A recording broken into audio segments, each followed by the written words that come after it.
Hello everyone. तो पिछले video में हमने देखा था कि हम कैसे साइन फंक्शन को रेस्ट्रिक्ट करते हैं और उसको रेस्ट्रिक्ट करके हम उस फंक्शन को कैसे वन वन फॉर्म करते हैं और फिर हम उसका इन्वर्स फाइंड करते हैं। तो आज हम लोग इस वीडियो में आगे पढ़ेंगे बाकी सारे फंक्शंस को कैसे उसके डोमेन को हम रेस्ट्रिक्ट करेंगे और फिर आप कैसे उसको इन्वर्स में कन्वर्ट करोगे। तो हमारा पहला टॉपिक है इन्वर्स ऑफ कॉस फंक्शन। तो हम लोग यहाँ पर कॉस फंक्शन का ग्राफ को स्टडी करते हैं।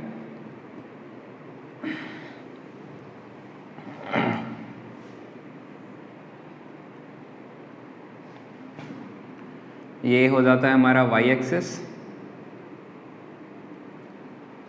ये हमारा x एक्सिस हो जाता है। यहाँ पर हम ज़ीरो एंगल को मार्क करते हैं, फिर π/2, नेक्स्ट हमारा पाई, यहाँ पर हम मार्क करते हैं 3π/2 और ये आगे इस तरह से रिपीट कर रहा होता है। इधर भी हम मार्क करेंगे -π/2, ये हमारा वैल्यू पाई और ये हमारा हो जाता है -3π/2। तो आप जानते हो कि cos 0 का वैल्यू 1 होता है, तो हम यहाँ पर 1 कंसिडर कर लेते हैं और यहाँ पर हम -1 कंसिडर करेंगे। हमारा ग्राफ कुछ ऐसा जाता है और फिर यही ग्राफ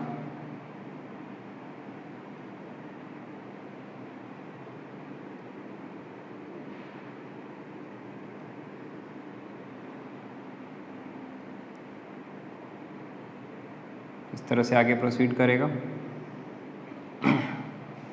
ये ग्राफ पीछे भी कंटिन्यूड है।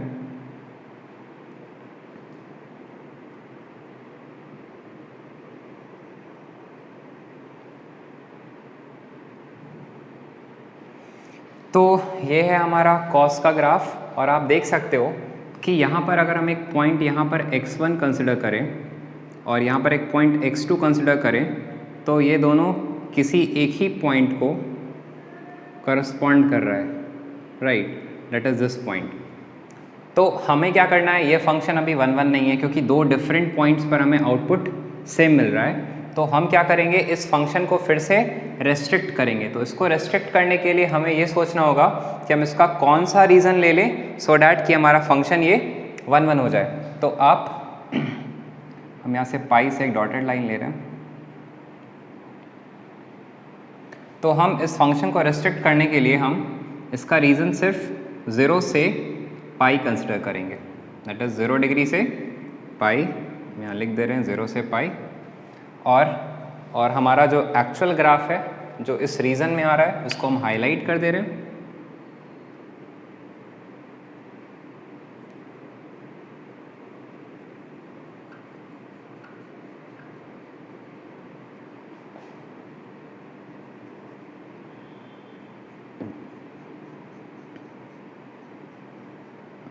दैट इज कि ये जो ब्लू सेक्शन आप देख रहे हो, अब सिर्फ ग्राफ का हम सिर्फ इसी रीजन को स्टडी करेंगे। और आप यहाँ पे देख सकते हो कि किसी भी डिफरेंट हर एक वैल्यू पर डिस्टिंक्ट रिजल्ट आ रहा है। फॉर वैल्यू ऑफ x ये इसका वैल्यू आ रहा है, फिर इस पॉइंट पर देखें तो ये वैल्यू आ रहा है, अगर हम इस पॉइंट पर देखते हैं तो फिर ये वैल्यू आ रहा है।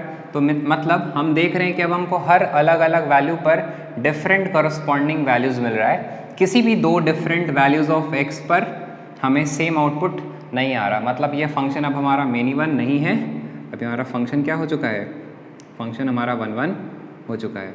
तो हम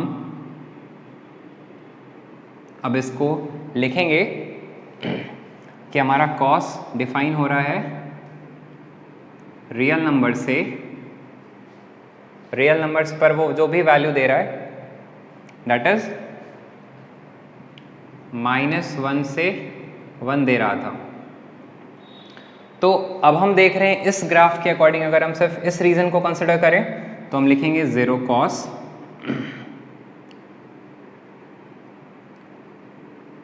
0 से पाई पर जो हमको आउटपुट आ रहा है वो हमारा -1 से 1 है। और फिर हम देख सकते हैं कि हमारा फंक्शन क्या है, बाइजेक्टिव है। तो आप लिखोगे cos x equals to y is a bijective function, ये हमारा फंक्शन बाइजेक्टिव है, और हमारा फंक्शन अगर बाइजेक्टिव है तो फंक्शन इन्वर्टेबल हो जाता है, तो हम लिख सकते हैं कॉस इनवर्स -1 से 1 पर हमें जो आउटपुट आएगा वो आएगा 0 से पाई के बीच में, और इसी को हम लोग प्रिंसिपल रेंज बोलते हैं। आप इसको नोट डाउन करोगे, जहाँ पर कॉस इनवर्स y का वैल्यू क्या है, x है।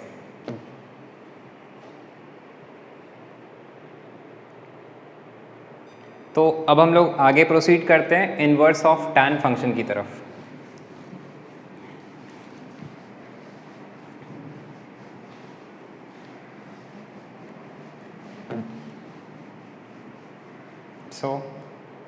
आप लिखोगे इनवर्स ऑफ tan फंक्शन। अब हम लोग सबसे पहले tan फंक्शन का ग्राफ को बनाएंगे, तो अगेन ये 0 डिग्री, फिर π/2,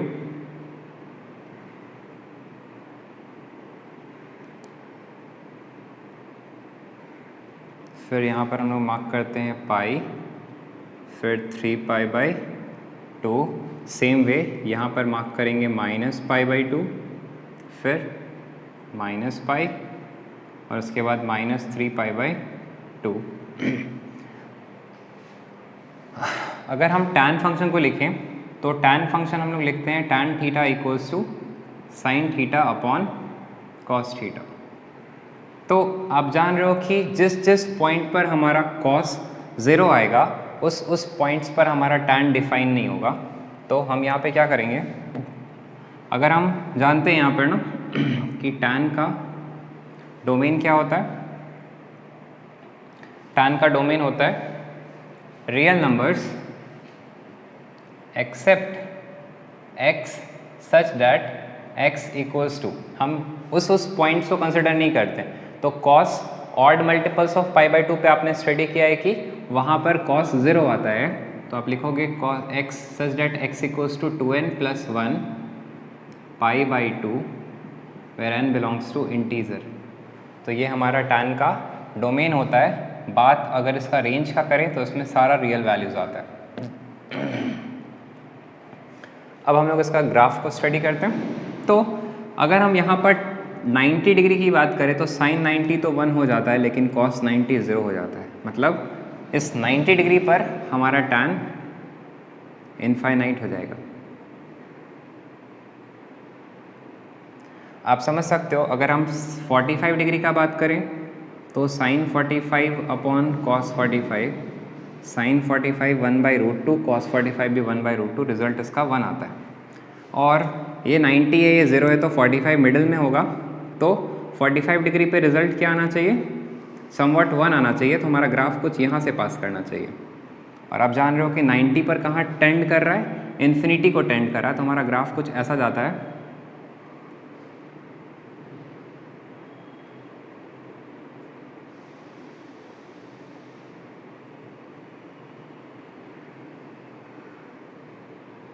हमारा ग्राफ इस तरह से जाएगा। यहाँ भी -90 पे भी हम एक डॉटेड लाइन लेंगे अपने, और फिर इसको भी हम यहाँ से टच कराते हुए पास करा देंगे। और ये ग्राफ को आगे भी आप प्रोसीड कर सकते हो। यहाँ से भी एक डॉटेड लाइन लोगे, यहाँ भी वही बात है, ये भी ऑड मल्टीपल्स ऑफ π/2 है, तो यहाँ पर भी हमारा tan डिफाइन नहीं होगा। और तो फिर ये ग्राफ हमारा इस तरह से जाएगा।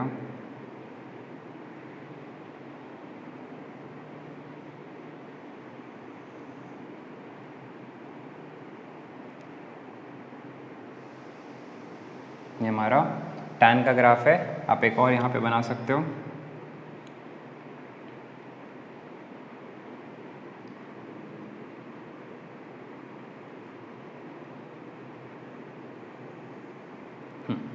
नाउ अब हम देखेंगे कि हमारा tan का ग्राफ रेडी है।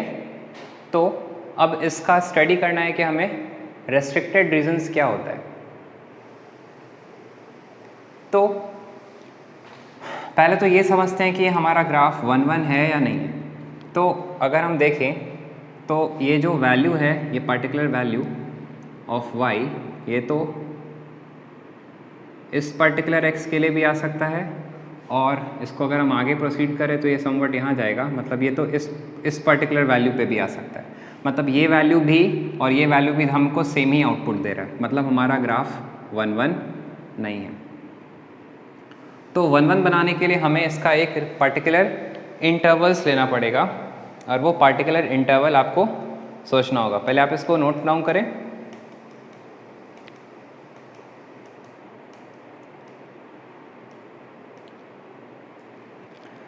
तो यहाँ पर हम इसको लिखेंगे, आप देखो ये हमारा -π/2 से अगर हम π/2 तक के रीजन को कंसिडर करें तो इस रीजन में हमारा फंक्शन कंप्लीटली 1 1 है। आप देख सकते हो ये ग्राफ हमारा कुछ ऐसा हो जाता है, और किसी भी पर्टिकुलर वैल्यू ऑफ x पर हमें एक यूनिक सॉल्यूशन मिल रहा है। कोई भी दो पॉइंट पर हमें सेम आउटपुट नहीं मिल सकता। अगर इसकी बात करें तो इस पॉइंट का करस्पॉन्डिंग ये है, अगर इसकी बात करें तो इस पॉइंट का करस्पॉन्डिंग ये आउटपुट है, इस पॉइंट की बात करें तो उसका करस्पॉन्डिंग ये आउटपुट है। तो हर different points values of x पर हमें different values of y obtain हो रहा है। मतलब ये हमारा रीज़न क्या है, रेस्ट्रिक्टेड रीजन हो जाएगा। हम इसको हाईलाइट कर देते हैं।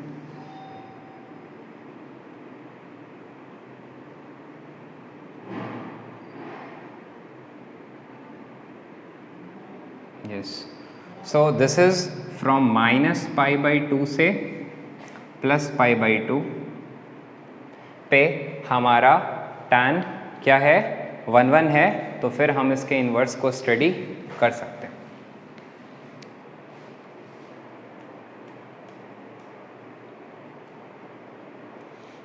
तो फिर हम यहाँ लिखेंगे tan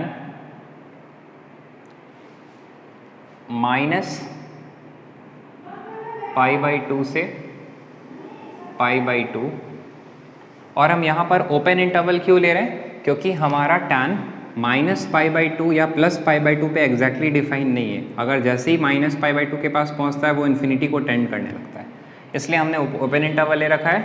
और फिर इसका सारा आउटपुट तो रियल नंबर आएगा ना। आप देख सकते हो ग्राफ ऊपर जा रहा है, नीचे भी जा रहा है। तो ये पूरा नंबर लाइन हमारा y एक्सिस को रिप्रेजेंट कर सकता है, that is all real numbers. आप यहाँ पर इतना लिखने के बाद नोट करोगे tan x = y is a bijective function. फिर लिखोगे tan inverse real numbers to -π/2 से π/2,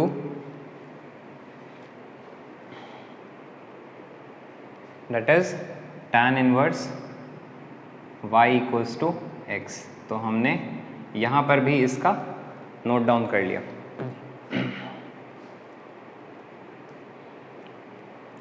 तो अभी तक हमने क्या पढ़ा है कि हमारा साइन इनवर्स, अगर फंक्शन का बात करें, साइन इनवर्स का डोमेन क्या होता है, -1 से 1, और प्रिंसिपल रेंज क्या होता है,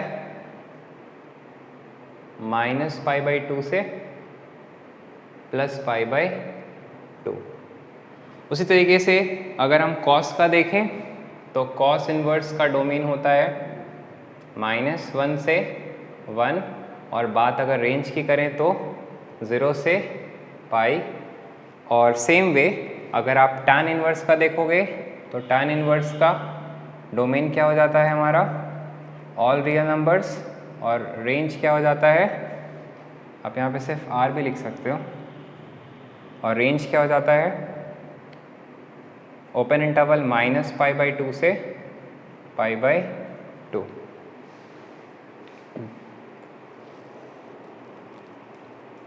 इसको नोट डाउन करेंगे।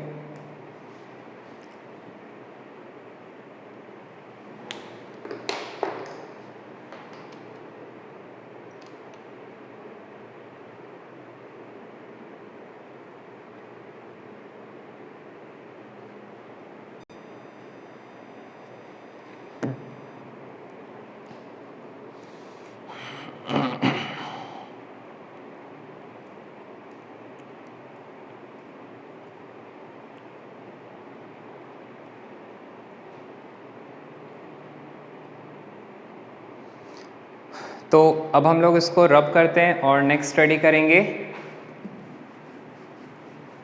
Cot function.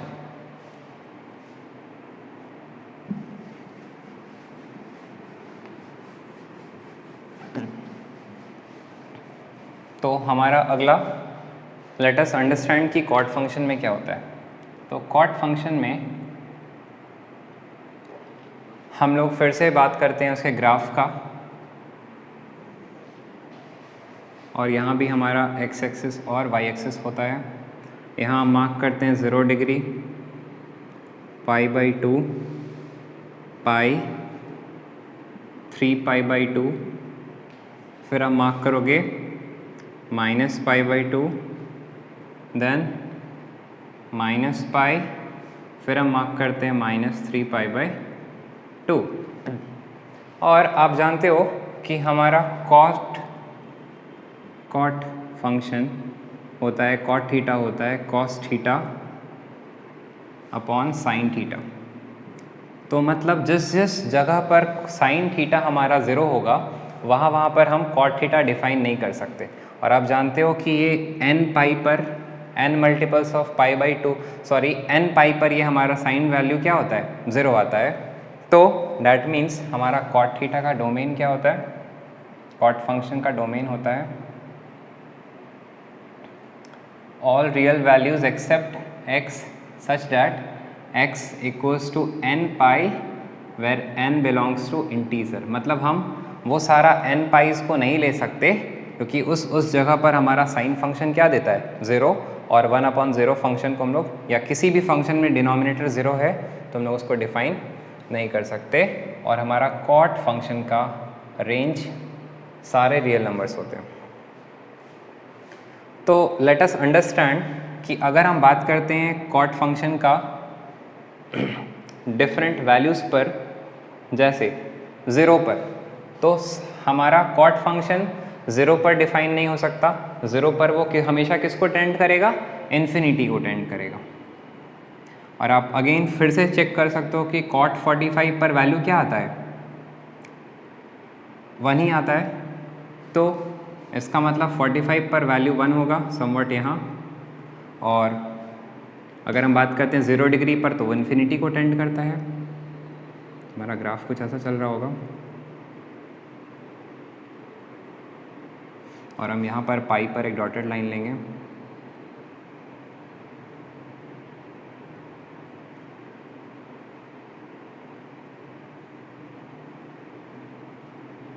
हम लिख सकते हैं, इस तरह से ग्राफ बनाएंगे।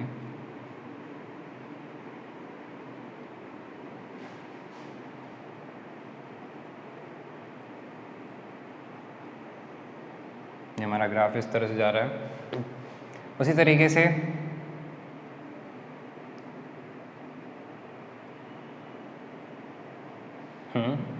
आप आगे भी बनाओगे, यहाँ पर मेंशन करेंगे 2 पाई, तो फिर ये ग्राफ जाएगा कुछ इस तरीके से 2 पाई पर। यहाँ भी डॉटेड लेंगे।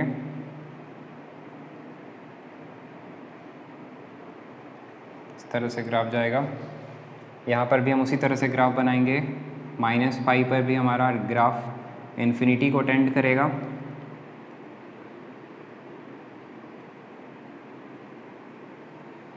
इस तरीके से ग्राफ जाता है। तो अब हम लोग यहाँ पर स्टडी करेंगे कि इसका हम कौन सा एरिया, कौन सा रीज़न ले लें जो रेस्ट्रिक्टेड रीजन्स हो जाएगा, जहाँ पर हमारा फंक्शन 1 हो जाएगा। तो हम सिंपली ये सेक्शन को ले सकते हैं। अगर हम 0 से पाई कंसिडर कर लें, आप देख सकते हो, आप भी इसको डिफरेंट कलर से हाईलाइट कर सकते हो।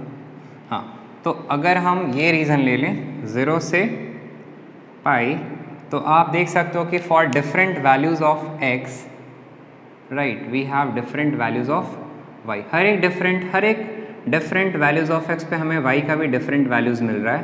कोई भी दो ऐसा x का वैल्यू नहीं है जहाँ पर हमको सेम आउटपुट आ जाए।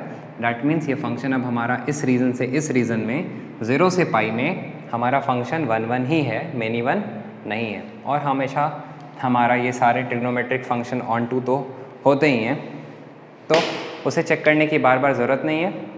तो हम बोल सकते हैं कि हमारा जो कॉट फंक्शन है वो 0 से पाई के बीच में हमें सारे रियल नंबर्स देगा और हम लिख सकते हैं cot x equals to y is a bijective function. ये हमारा एक बाइजेक्टिव फंक्शन है, that is cot inverse real numbers to 0 to pi, that is cot inverse y equals to x। तो हमें cot फंक्शन का भी मिल गया डोमेन, cot फंक्शन नहीं, cot इनवर्स फंक्शन का डोमेन हो जाता है ऑल रियल नंबर्स और उसका रेंज हो जाता है 0 से पाई। तो इसको अब हम लोग रब करते हैं, तब तक आप नोट कर लो।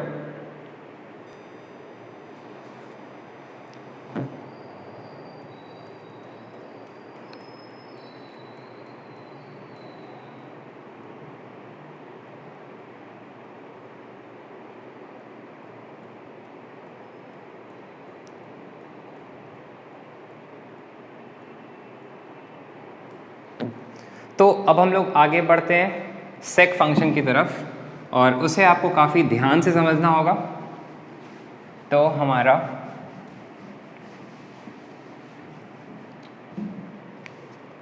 लिखेंगे सेक फंक्शन। सो आप जानते हो कि सेक फंक्शन हमारा कॉस फंक्शन का रेसिप्रोकल होता है, मींस उसका रिवर्सल। तो हम थोड़ा ग्राफ नीचे बनाते हैं। हाँ, ये हमारा y एक्सिस हो जाएगा और यहाँ पर हम 0 एज यूजुअल मार्क करते आ रहे हैं। दिस इज़ आर π/2, फिर हम π/2, फिर दिस इज़ आर पाई। इस तरह से आगे बढ़ेंगे। इधर भी हम लिखते हैं -π/2, थोड़ा और गैप पे, यस -π/2, फिर हम यहाँ लिखेंगे -π। और आप अभी हमने जस्ट बनाया था कि cos 0 पर उसका वैल्यू 1 आता है। तो ये ग्राफ कुछ ऐसा चलता है और फिर ये आगे जाएगा और फिर ये आगे आकर के 3π/2 पर टच करता है। ये -1 हो जाएगा यहाँ पर। इस तरीके से इधर भी जाएगा, इधर भी हम लोग -π/2 पॉइंट आउट करेंगे। ये -1 हो गया। तो ये graph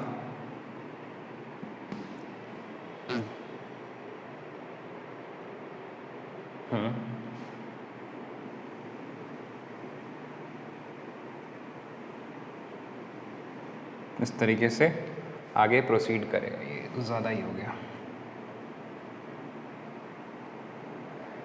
yes, so now this is our cos function.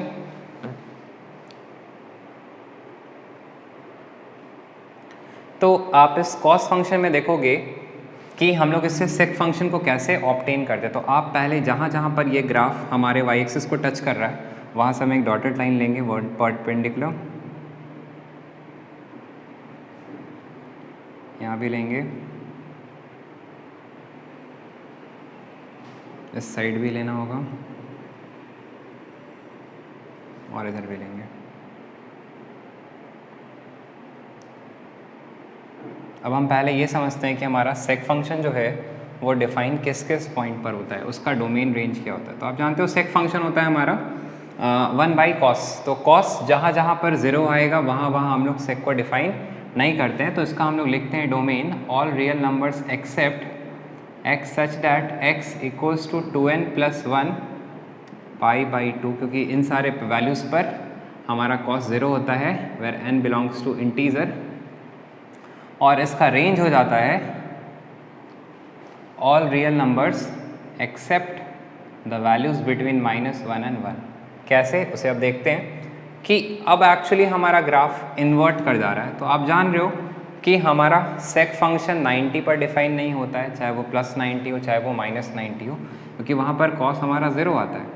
तो हम इस ग्राफ को cos सेक का बनाने के लिए हम इसका इन्वर्जन करते हैं।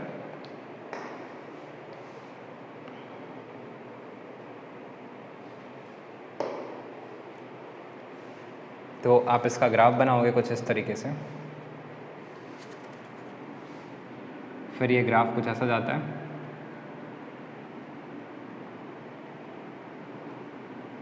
और हम लोग एक्चुअली इस लाइन से इस ग्राफ को टच नहीं करवाएंगे। द सेम वे ये ग्राफ यहाँ से भी इन्वर्ट कर जाता है,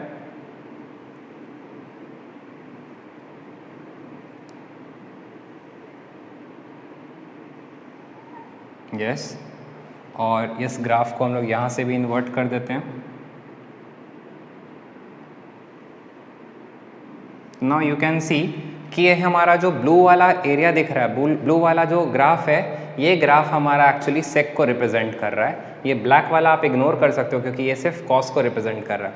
और जब आप इसको बना लो तो अब आप इसको रिलेट कर सकते हो कि देख सकते हो कि इसका आउटपुट जो है वो 1 तो आ सकता है या फिर -1 तो आ सकता है, लेकिन इसका रिजल्ट -1 और 1 के बीच के वैल्यूज़ नहीं आते। तो ये जो पॉइंट है हमारा, ये पॉइंट हमारा 1 हो जाता है और ये जो पॉइंट है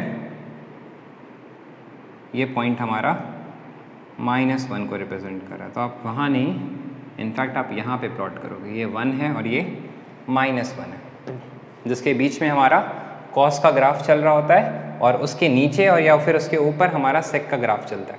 इसलिए हमने लिखा कि इसका आउटपुट सारे रियल नंबर्स आते हैं, लेकिन एक्सेप्ट इन दोनों एरियाज़ के बीच के वैल्यूज़ नहीं आएंगे।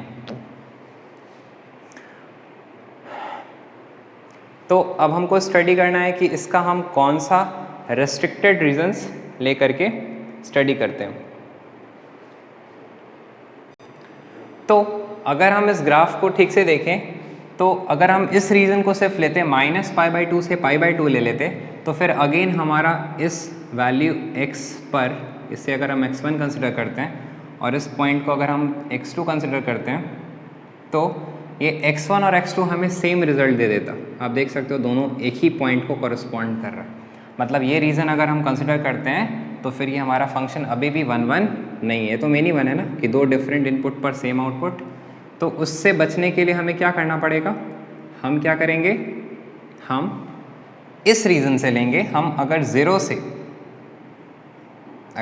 से पाई तक को कंसिडर कर लें तो हमारा ये जो ग्राफ है ये अब रेस्ट्रिक्ट हो चुका है। अब हम जो काम का चीज़ नहीं उसको रब कर दे रहे हैं और सिर्फ एक्चुअल एरियाज़ को नोट डाउन करेंगे।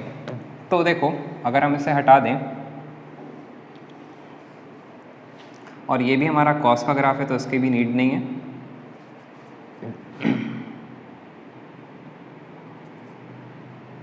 और ये सेक्शन हम पूरा हटा देंगे।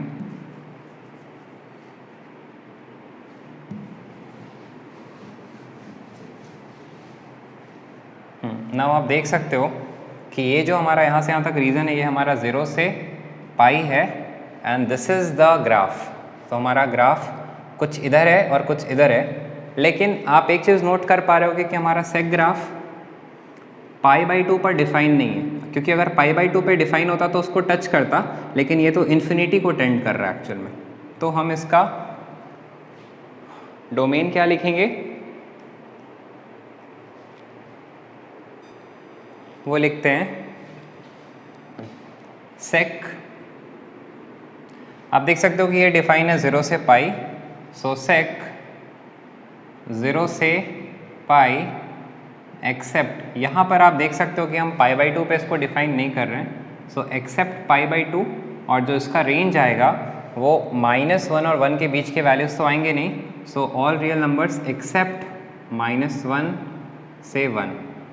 नाउ आप लिखते हो उसको sec x equals to y is a bijective function. अब ये बाइजेक्टिव हो चुका है as it is a 1 1 function plus onto, so this implies आप लिखोगे सेक इनवर्स। अब इसका डोमेन हो जाएगा इनवर्स का रियल नंबर्स एक्सेप्ट -1 से 1 और इसका प्रिंसिपल रेंज हो जाएगा 0 से पाई एक्सेप्ट π/2।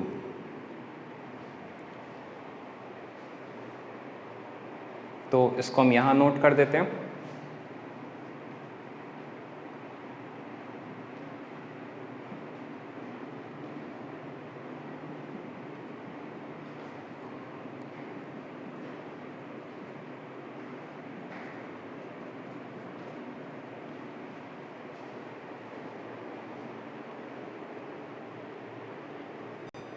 तो इसी तरीके से अब हम लोग लास्ट हमारा ट्रिग्नोमेट्रिक फंक्शन का देखेंगे और वो हमारा है कॉसेक फंक्शन। सो आप यहाँ लिखोगे कॉसेक फंक्शन, और इसको स्टडी करने के लिए अगेन हम एक ग्राफ बनाते हैं। ये एक्स एक्सिस और ये हमारा वाई एक्सिस हो जाता है। ये है एक्स एक्सिस, सेम वे ये हमारा वाई एक्सिस, ये हम लिखते हैं π/2, ये हमारा हो जाता है पाई। इसे हम लिखेंगे 3π/2। सेम वे इधर -π/2 -π -3π/2 2π, और आप जानते हो कि साइन हमारा पाई पर 1 होता है, तो फिर हमारा ग्राफ कुछ ऐसा पास करेगा साइन का।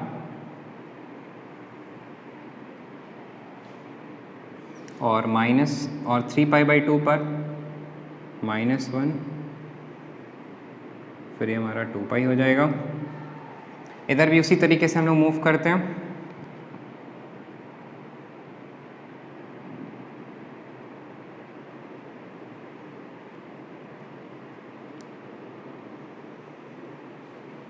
और फिर ये आगे जाता है, राइट। तो ये रहा हमारा साइन का ग्राफ। अब हम जहाँ जहाँ पर ये ग्राफ को टच किया है वहाँ से डॉटेड ले लेते हैं।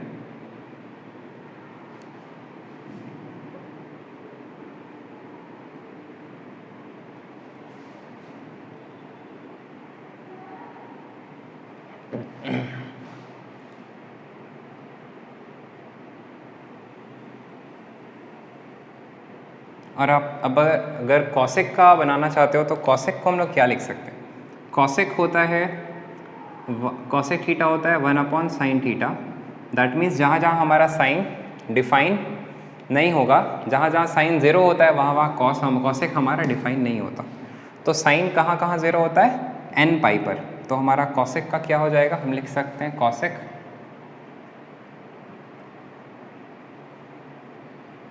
होता है all real numbers except x such that x is equals to n π where n belongs to integer, और इसका रेंज जो आता है वो आता है all real numbers except the values between -1 and 1। That means कि हम लोग कॉसेक ग्राफ को भी ऑब्टेन करने के लिए हम लोग भी साइन ग्राफ को क्या कर देते हैं? रेसिप्रोकल कर देते हैं, मतलब इसको इस तरह से टर्न कर देते हैं। तो उसका ग्राफ कुछ ऐसा हो जाएगा। नाउ ये तो पाई पर या 2π पे डिफाइन होगा नहीं, तो यहाँ पर भी इन्फिनिटी को टच करेगा, ये टेंड करेगा। इधर भी हम उसी तरह से करेंगे काम।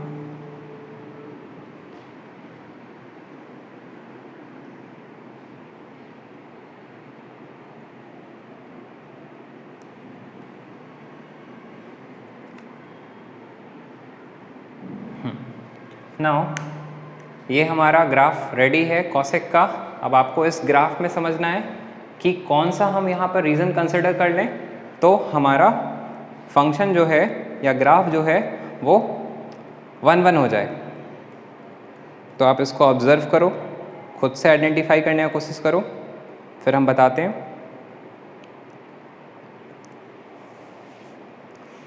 तो यहाँ पर अगर आप इस रीज़न को लेते हो 0 से π जैसा हमने सेक में लिया था, तो फिर ये 1 नहीं हो पाएगा। तो हम क्या करेंगे? हम यहाँ पर इसका रेस्ट्रिक्टेड रीज़न लेते हैं -π/2 से +π/2। तो होप आपने इसे नोट कर लिया होगा। इसको पहले नोट कर लो, फिर अब हम क्या करते हैं, इसको ज़्यादा क्लियर समझने के लिए बाकी सेक्शंस को रिमूव कर देते हैं।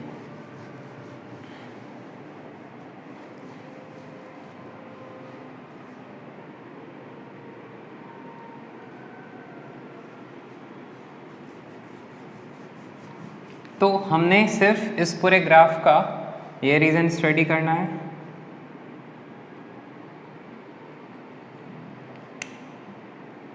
नाउ आप देख सकते हो कि हर एक कॉरस्पॉन्डिंग वैल्यू ऑफ x पर हमें एक यूनिक वैल्यू ऑफ y मिल रहा है। किसी भी दो डिफरेंट पॉइंट पे हमको same value of y obtain नहीं हो रहा है। अगर हम इस पॉइंट को चूज़ करते हैं तो हमारा कॉरस्पॉन्डिंग वैल्यू ये है, अगर यहाँ चूज़ करते हैं तो कॉरस्पॉन्डिंग वैल्यू ये है।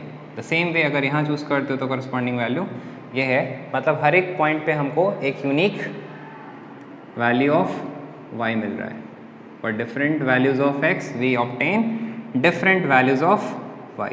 तो ये जो ग्राफ दिख रहा है आपको, कर्व ऊपर और नीचे, ये कर्व हमारा कॉसेक का है, जिसका हमने इंटरवल कौन सा चूज़ किया है, -π/2 से +π/2। तो हम लिखेंगे कॉसेक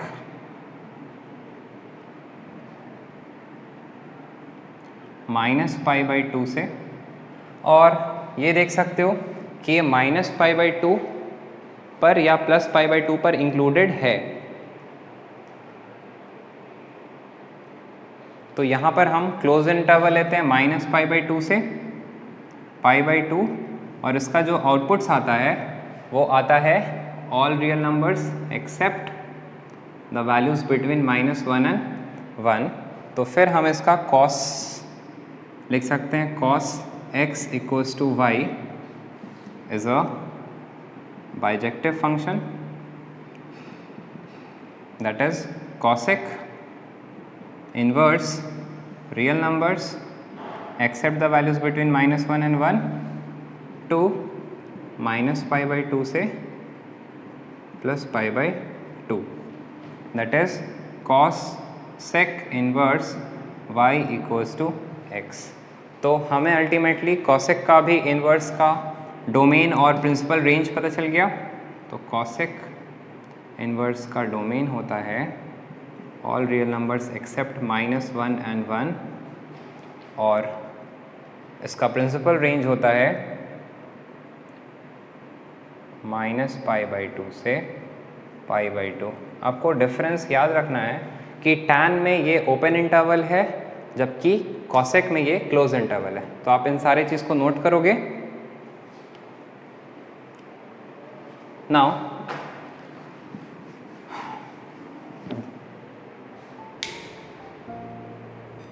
तो अब तक हमने सारे ट्रिग्नोमेट्रिक फंक्शंस के इन्वर्स को देख लिया। तो ये है पूरा समराइज फॉर्म, जहाँ पर हमने सारा ट्रिग्नोमेट्रीज को के इन्वर्स को उसके डोमेन और प्रिंसिपल रेंज में एक्सप्रेस कर दिया है। तो फिर आपका वर्क है कि आप ये सारे चीज़ को एकदम अच्छे से याद कर लें, सो डैट कि आपको सॉल्व करने में क्वेश्चंस काफ़ी आसानी हो। Thank you.